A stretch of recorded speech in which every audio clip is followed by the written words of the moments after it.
Hello मित्रों, मैं आज यहाँ पे क्राउन मॉल में आई हुई हूँ फैज़ाबाद रोड पर और अपनी सबसे पसंदीदा कवयित्री नंदिनी श्रीवास्तव जी से मिलने के लिए। सबसे बड़ी बात यह है कि इतना बड़ा नाम होने के बाद भी उन्होंने मेरे लिए वक्त निकाला और हम यहाँ पे मिले और अचानक से मेरा मूड बन गया कि मैं एक छोटा सा इंटरव्यू ले लूँ और आप लोगों तक पहुँचाऊँ। ज़रूरी बात जानना ये है कि नंदिनी जी ने जिस आत्मविश्वास के साथ में अपने बल पर अपनी पहचान बनाई, वो हम सबके लिए वाकई में एक बहुत ही प्रेरक चीज़ है। और जैसे ही मिलते उन्होंने जिस तरह से गर्मजोशी के साथ में अपनी मुझे बुलाया, पास लगाया, जैसे लग रहा है कि बरसों से एक दूसरे को जानते हो सकता है कि जानने का रीज़न ये हो कि मैम की कविताएं बहुत अच्छी होती हैं और मैं चाहती हूँ कि नंदिनी जी खुद अपने बारे में थोड़ा सा कुछ बताएं।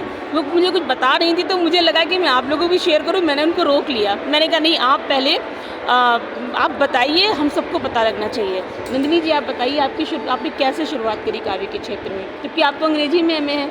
हाँ, मैं 16-17 वर्ष की आयु से लिखती हूँ सुरभि जी, और लिखती रही थी तब, लेकिन मुझे बहुत मतलब ईमानदारी से कहती हूँ, मुझे नहीं पता था कि छंद क्या होता है, दोहा क्या होता है, गीत क्या होता है, गज़ल क्या, उसको कैसे लिखते हैं। कविताएं थी जो मन में आती थी उसको उकेर देती थी।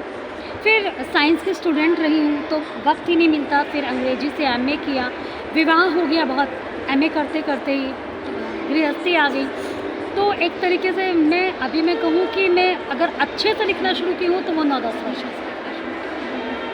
अच्छे से नहीं, बहुत अच्छे से क्योंकि बहुत बढ़िया लिखा है। और एक चीज़, मैं बहुत लंबा वीडियो नहीं बनाऊंगी जिससे कि लोग बोर हो, और होंगे बिल्कुल नहीं, क्योंकि आपका नाम है, इतनी खूबसूरत सी शाम है और अभी नंदिनी जी मुझे एक बढ़िया सी कॉफ़ी पिलाने वाली है।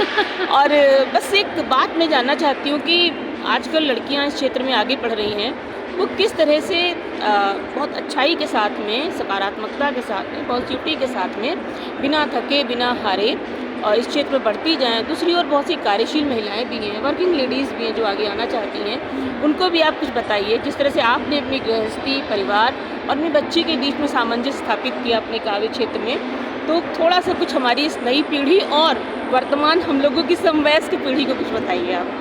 देखिए, सबसे पहली बात तो मैं कहूँगी कि जब एक महिला बाहर जाती है, वो बेटी के रूप में जाए या पत्नी के रूप में, सबसे पहले जो ज़रूरत होती है वो उसके परिवार के सपोर्ट की होती है।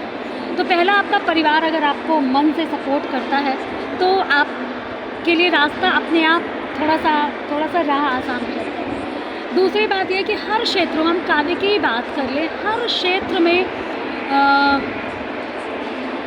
कुछ महिलाओं के लिए आगे बढ़ना बहुत आसान होता है। हम सब समझदार लोग हैं, हम समझ सकते हैं। बस मैं इतना ये कहती हूँ कि शॉर्टकट का जो रास्ता होता है वो बहुत लंबा चल कर के नहीं जाता है।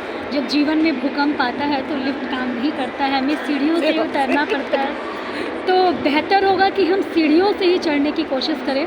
सीढ़ियों से चढ़ेंगे तो सीढ़ियों से उतरने में तकलीफ़ नहीं होगी। सीढ़ियों पे चढ़ करके 10वीं मंजिल पे पहुँचेंगे तो भूकंप आएगा जब जीवन में, और लिफ्ट नहीं मिलेगी तो घुटनों में दर्द होगा, तकलीफ़ होगी।